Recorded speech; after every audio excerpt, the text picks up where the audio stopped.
Square Enix. They're in charge of this game? Oh, Trice. Okay, there we go. There's the ones we all know and love. And the logo fades out. Cryware.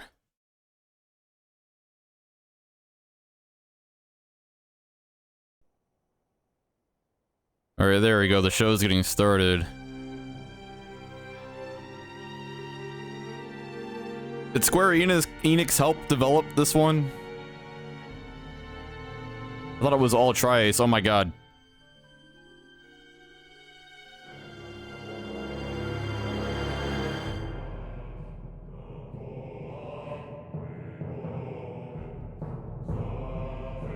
Did that plane just get struck by lightning?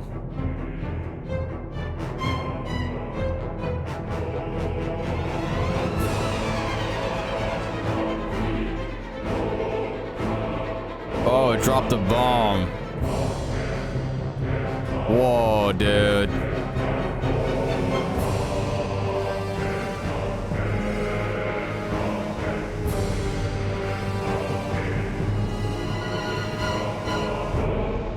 This is crazy. Oh my gosh, all the cities are getting nuked. Oh my god. Uh-oh. That's not good.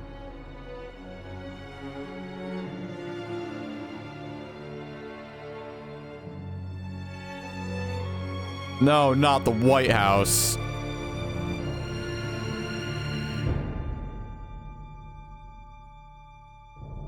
And now we all agree it was a happy ending.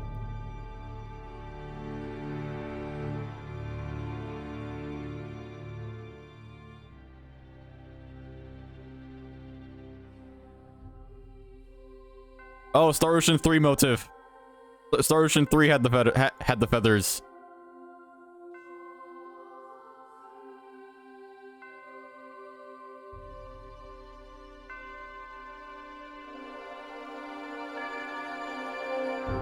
Well, the feathers are like universal and surrounding planets.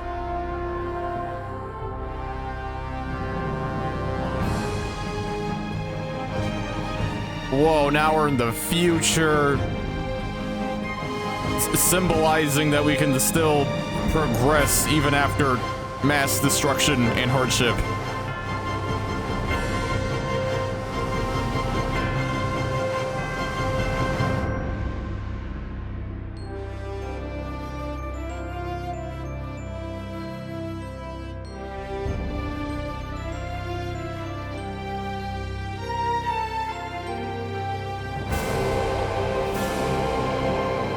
And then that satellite thing is gonna shoot a death beam at that planet,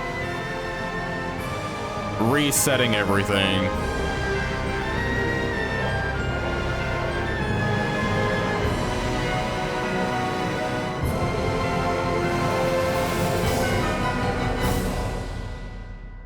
Cool. I'm noticing a lot of in that intro, there was a lot of things from Star Ocean 1 and 2 in there.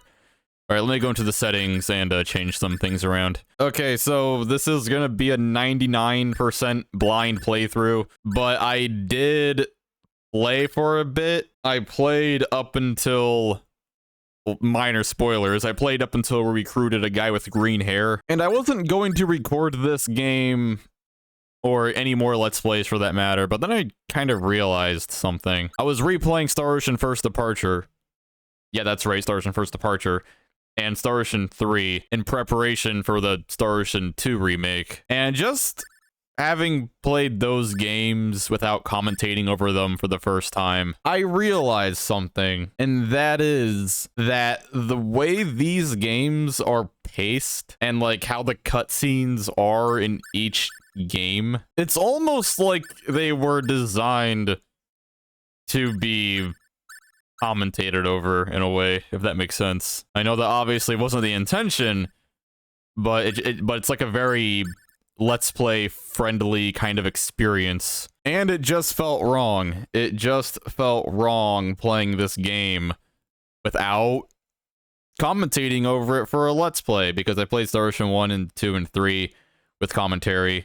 Granted, I sucked at those games, and I thought I could just play this one without recording it, but it just didn't feel right. It didn't feel the same. And I know there are like 3 people, I think, who actually are getting into Star Ocean from my Let's Plays, which, you know, I'm not judging, but there are way better people to watch. I'm just saying. I am not good at these games at all. In fact, I don't really know anything about Star Ocean. I'm just Let's Playing them blind. So for the 2 or 3 or 4 of you who are actually like watching these and waiting for the next video to come out, this is for you. I'm gonna try to be less dumb with this playthrough. When I beat Star Ocean 3 off camera a few days ago, I was much better at the game. In fact, I killed the final boss in like 10 seconds without even trying. And I was like, oh, that's how good crafting can be.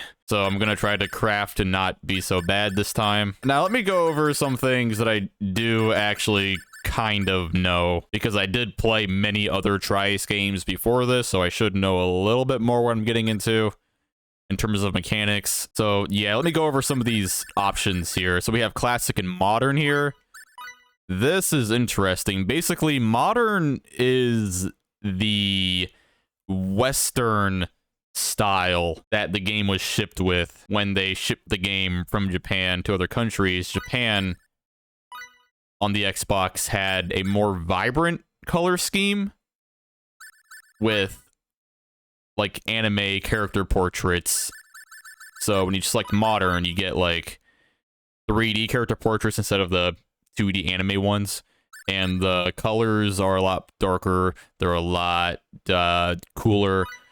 But I do like the warm Japanese color scheme better a little bit, so I am going to choose that. And I do like the anime portraits better, so. Anyway, then we have the screen resolution. I'm playing this on a PS5, so I can get away with the highest resolution just fine. However, originally this game was probably better at 1080 or 1440p. It's funny, the original Xbox version of this game ran at basically standard definition. The original Xbox version of this game was really a sparkly because the low resolution would create a stepladder effect, but they really touched up the visuals in this version. Shadow buffer ×4. Okay, this is the most confusing option. I have no idea what SOO there means, but I was looking at them side by side, and I can definitely confirm that the best option here is FXAA3. It's not as good as whatever FXAA2 SOO is. I still don't know what that means, but yes, FXAA3 does get rid of more step laddering. Camera blur, this is preference. Personally, I like it on. I do like camera blur because sometimes it's like it changes depending on where you're at. So some areas have more camera blur than other areas, or at least I think they do. And it seems like something the developers tweaked manually. So I think it kind of adds more to the intended visual flair you're getting if you do turn it on. Depth of field, I always turn that on, of course. Forward rendering distance, self shadows on, and texture resolution is high. Yeah, I can get away with this because I'm playing the PS5 version. If you're playing the PS4 version, yeah, you might want to turn the screen resolution to 1920, and you might want to turn shadow buffering down and camera blur off, but on PS5, I can do it. Also, I'm just gonna say this. This is like the most fan-made looking title screen ever. Like, like, I don't know what it is, but this does not look official to me. I don't know how to explain it. It just has a certain quality about it that feels fan-made. I think it has to be how much the 4K and full HD remaster text there kind of contrasts everything else. Anyway, yeah, this is a introduction episode. I didn't think I was going to do any more Let's Plays, but I couldn't help myself. It just did not feel right playing this game without commentating over it. But I should be better at this one than the previous Star Ocean games. Like, I went back to Star Ocean 1, and I beat Gabri, Celeste, and Rasfina in the bonus dungeon.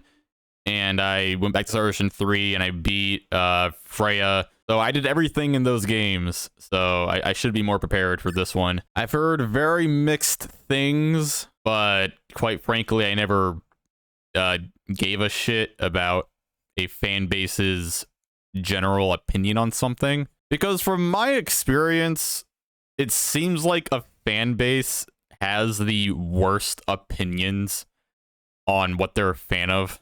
So if you ask a Star Wars fan their opinion on a certain piece of Star Wars media, they're very likely gonna shit talk it and trash talk the actors and just hate on it. But, you know, if you ask the super casual fans what they think, you know, someone who's not really a part of the fan base, so to speak, someone who's a little more off to the side, that's where you're gonna get the better opinions. So yeah, I know the fan base has mixed feelings on this game, but I will be the judge of that. Not from a Star Ocean Tri-Ace fan, but from a Tri-Ace Star Ocean enjoyer.